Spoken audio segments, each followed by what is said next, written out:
Vamos lá. A primeira questão básica, né, que envolve o assunto.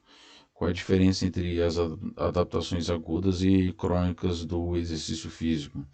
As adaptações agudas são aquelas alterações fisiológicas, metabólicas imediatas que acontecem com o nosso corpo quando a gente começa a fazer uma atividade física. Então, quando você vai sair para correr, o seu coração começa a bater mais rápido, começa a ter uma nova palpitação, aumenta a ventilação pulmonar, é, nosso corpo já começa a se preparar para fazer o exercício, então aumenta a vascularização, é, e uma série de coisas. Agora, adaptações crônicas é quando você dá esse estímulo de maneira regular e frequente, e aí ocorrem mudanças, vamos dizer assim, relativamente permanentes, até que você continue fazendo a atividade física. No momento que você interromper essas adaptações a longo prazo, ela vai se perder, né? Então, assim está explicado lá no livro, lá nesses tópicos que eu coloquei.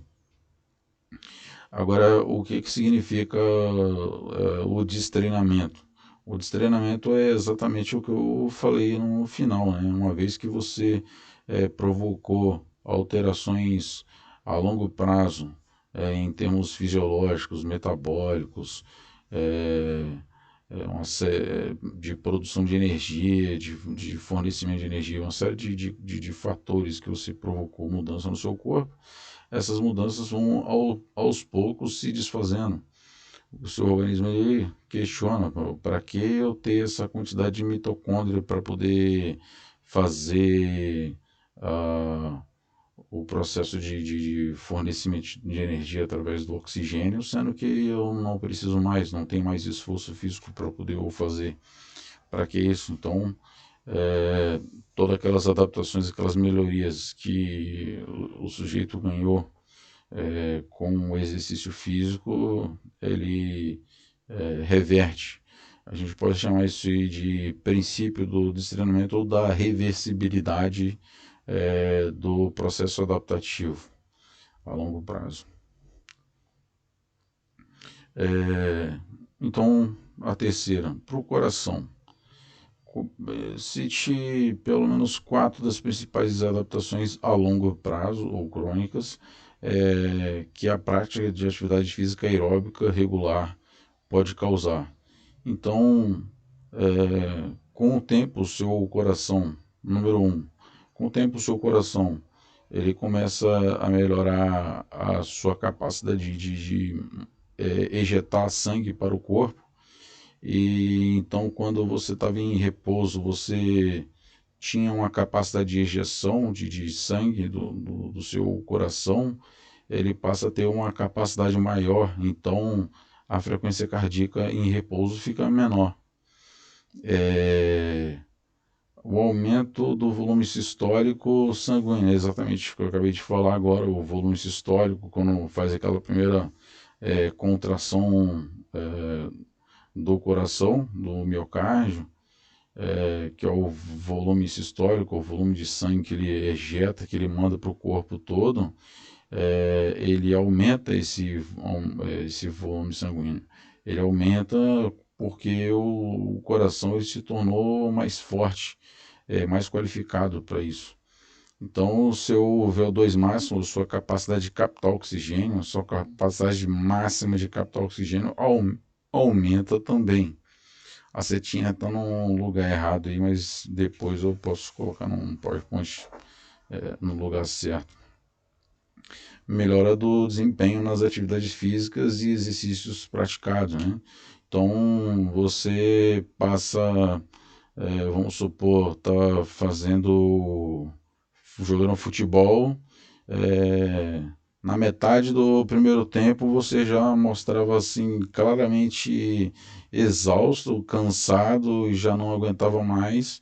Com o tempo você passa a ter um desempenho melhor e passa a ter uma capacidade de fazer as coisas com mais qualidade e sem a mesma quantidade de esforço físico que você fazia antes. Você passa a ter menos esforço físico, porque você qualificou a sua capacidade aeróbica para poder fazer o exercício.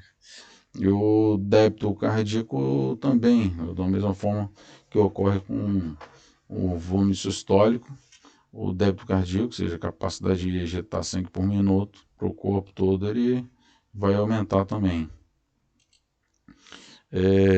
Os músculos trabalham com um maior volume de oxigênio, ou seja, o tecido muscular que vai utilizar o oxigênio para produzir energia, aquele que está sendo ativo, né? No caso da corrida, os músculos da perna, da natação, dos braços da perna, aquela musculatura ativa, ela vai melhorar a capacidade dela de utilizar, de captar e utilizar o oxigênio, né? A hipertrofia funcional e não patológica do músculo cardíaco, então ele funciona, ele passa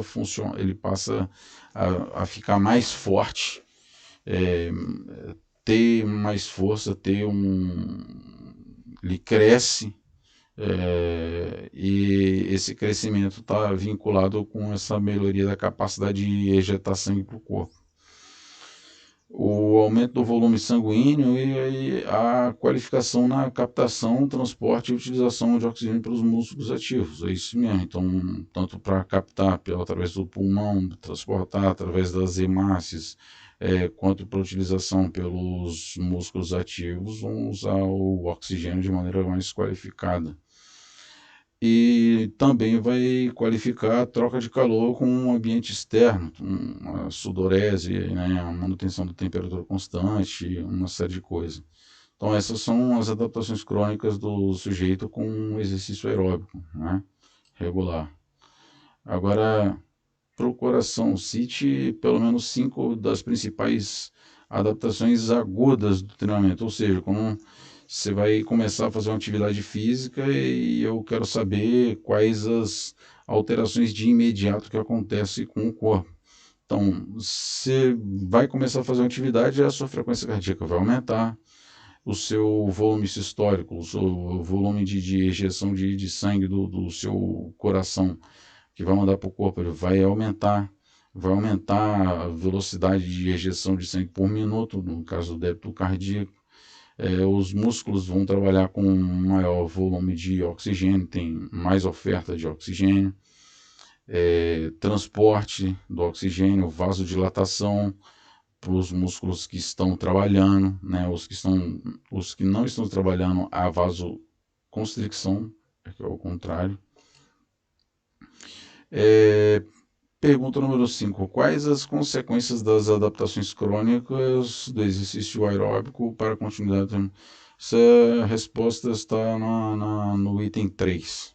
Tá? Então vamos pular aqui, porque acabou a gente sendo um pouquinho redundante aqui com a pergunta. Na questão número 6, que consequências possíveis no caso do indivíduo venha realizar uma refeição moderada e logo em seguida sair para fazer um treinamento moderado vigoroso.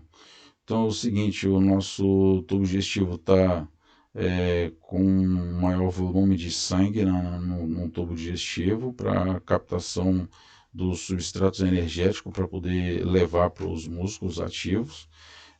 E quando você faz isso, há uma possível interrupção desse sangue, ele vai para os músculos ativos, que o corpo pensa como se fosse uma necessidade de estresse ao sujeito que envolve a vida dele. Então, em termos de lutar e fugir, ao invés dele ficar fazendo digestão e acontecer alguma coisa grave, então é melhor que esse volume sanguíneo vá para os músculos ativos. E aí, dependendo da proporção, né, e da intensidade que houver entre esses dois fatores, refeição e atividade aeróbica, pode trazer consequências mais graves ou menores se as proporções de atividade física e exercício físico também forem menores, né? Então, talvez não tenha muito efeito, não dê nem para perceber. Quais são as principais adaptações agudas e crônicas com o exercício regular na capacidade pulmonar, né? Então, agudo, a gente pode dizer que o seu pulmão passa a captar mais oxigênio do ar atmosférico e aumentar o consumo de oxigênio de 10 a 20 vezes mais do que um estado de repouso. Ou seja, você está em repouso, começa a fazer atividade física, você vai captar oxigênio de 10 a 20 vezes mais do que em repouso. Agora, os efeitos crônicos, né? A longo prazo. Seu pulmão vai melhorar, vai qualificar a capacidade dele de captar oxigênio do ar atmosférico e, consequentemente, vai qualificar a captação, transporte e, no caso, a utilização do oxigênio pelas células musculares para produzir energia. E número 8. Em relação aos músculos estriados esqueléticos, ou seja, os músculos que não é do tubo digestivo e também do coração. Quais as diferenças das fontes energéticas a serem utilizadas entre indivíduos sedentários e treinados? Então, a questão que eu quero saber é o seguinte: o sujeito que é treinado e o sujeito que não é treinado. Como é que acontece com a utilização dos substratos energéticos no corpo, para poder a gente saber se, né, o que acontece para poder a gente identificar se é um treinado ou destreinado. No caso dos indivíduos destreinados, eles têm o costume de, o corpo ele utiliza muito rapidamente as reservas de carboidrato muscular, no caso o glicogênio, e com o uso completo do glicogênio muscular, isso está relacionado diretamente com a chegada da fadiga. Então ele chega à fadiga muito rapidamente porque ele usa o carboidrato, que é uma fonte energética muito importante para produzir energia e manter a atividade muscular contínua, né? Já no caso dos indivíduos treinados, ele vai aprendendo a utilizar a gordura como fonte de energia e preservar o glicogênio. E por isso que uma pessoa treinada ele consegue fazer exercício por mais tempo e o destreinado pode pegar um indivíduo que seja gêmeo, univitelíneo, mas que um é treinado e o outro é destreinado. Então, no caso do destreinado, vai utilizar o glicogênio rapidamente. O outro vai demorar mais porque vai dar preferência para usar mais as moléculas de gordura para preservar o glicogênio muscular e demora mais tempo para chegar à fadiga, né? Então, basicamente isso. Quais as diferenças das adaptações crônicas para o treinamento aeróbico e o treinamento regular planejados?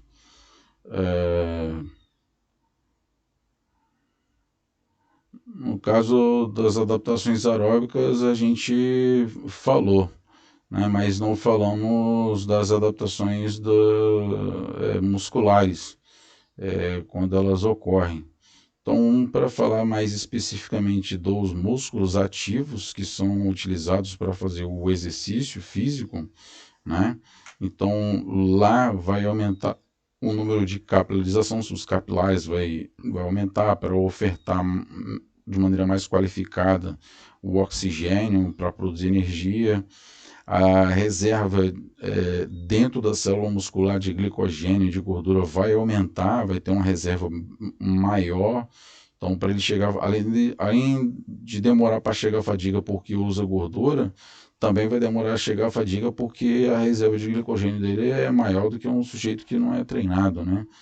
E com isso, quando for submetido a um treinamento, o catabolismo, que significa usar esses substratos energéticos para a produção de energia, eles serão mais ativos, né?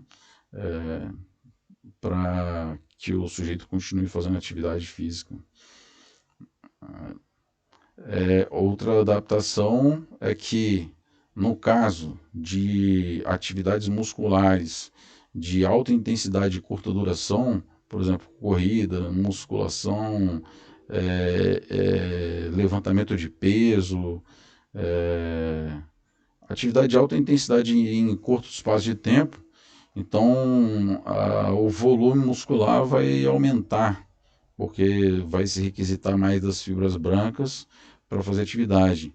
Enquanto que nas atividades musculares de longo prazo, longa duração, vai haver um aumento de mitocôndrias para haver o catabolismo do oxigênio e fornecimento de energia é, através das fibras de contração lenta, das fibras vermelhas, no caso, e vão priorizar mais o uso do, da glicose entrando dentro do ciclo de Krebs e produzindo muito mais energia, o ATP, para a célula muscular continuativa do que na outra, né?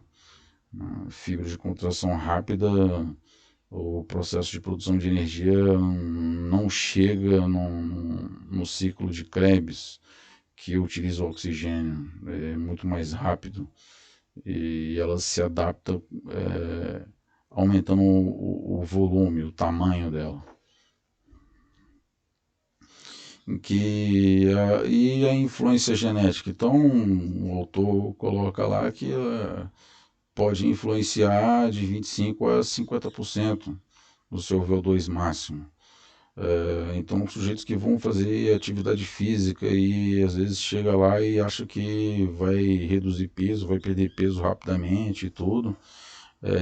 Então, existem esses fatores impeditivos. Você tem que manter fisicamente ativo porque você vai ter outras adaptações, outros benefícios da atividade física que vai trazer, para além da questão do peso corporal, né?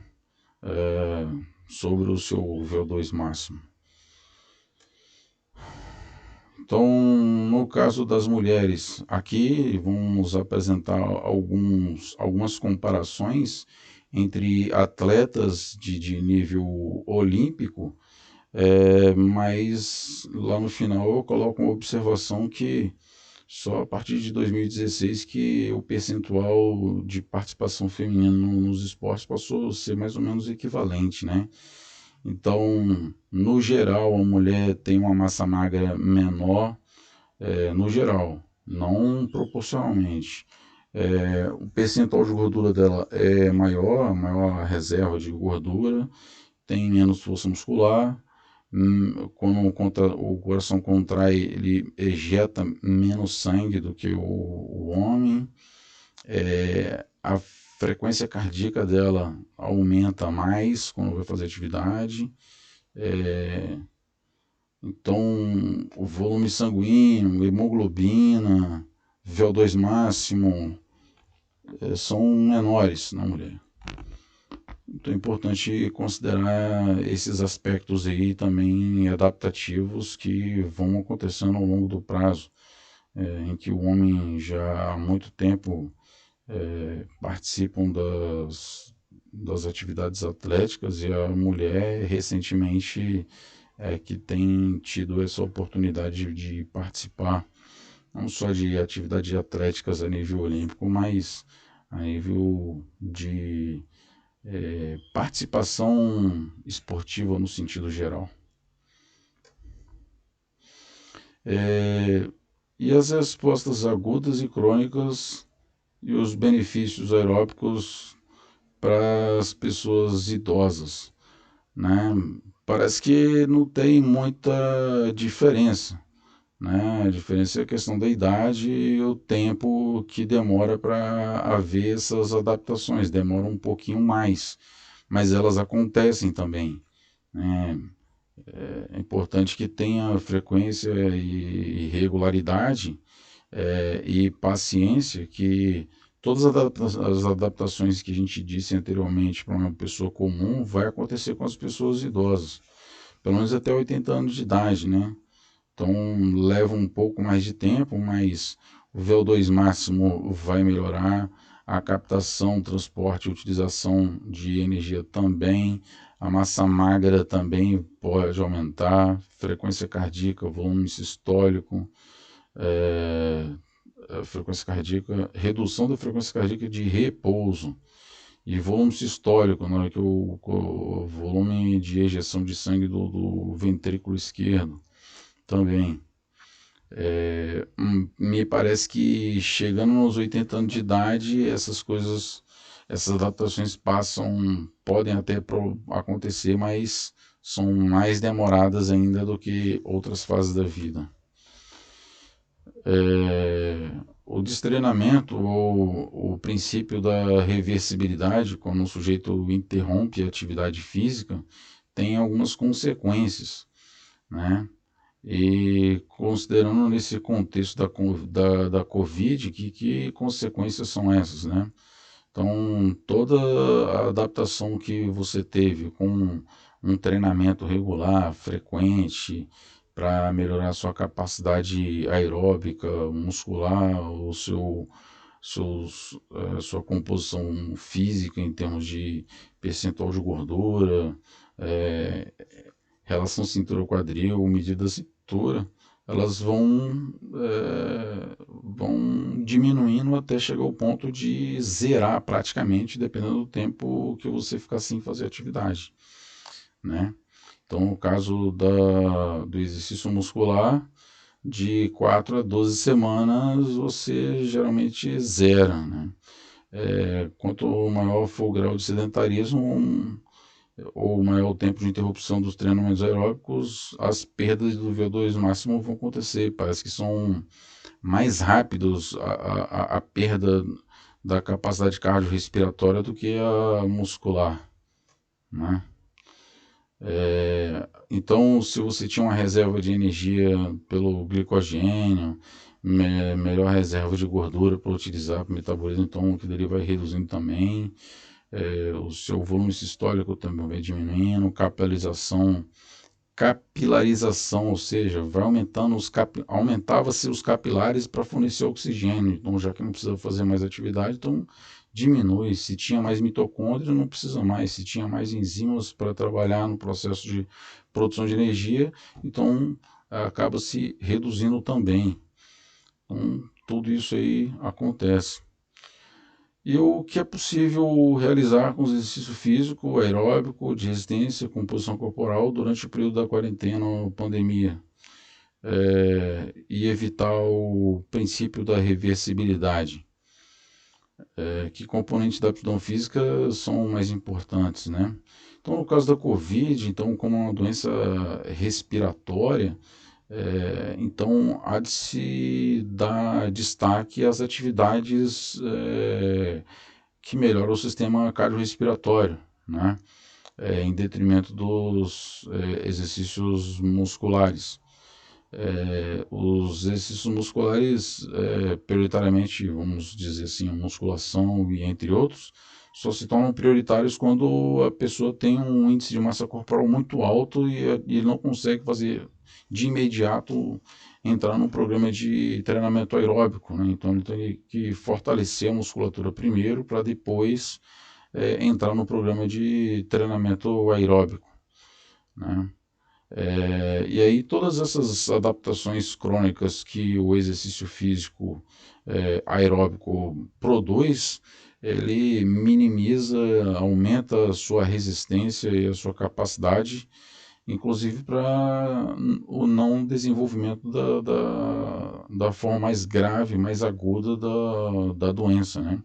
Já que você tem uma capacidade pulmonar, capacidade cardíaca muito mais qualificada do que uma pessoa comum, né? Consequentemente, vamos dizer que você consegue se prevenir, mesmo que seja contaminado, ter uma resistência melhor.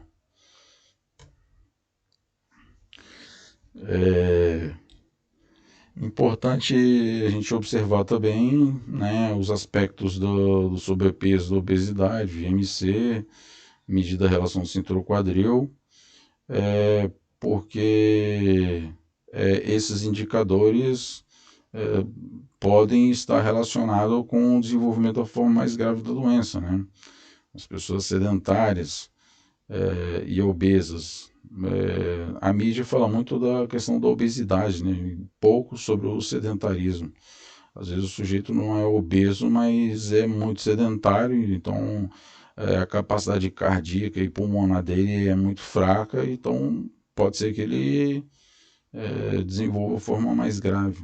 Mas a gente está falando em termos mais hipotéticos aqui e fazendo inferências em relação a estudos já consolidados na área sobre essas adaptações a longo prazo que acontecem com o corpo humano e o que a Covid, né,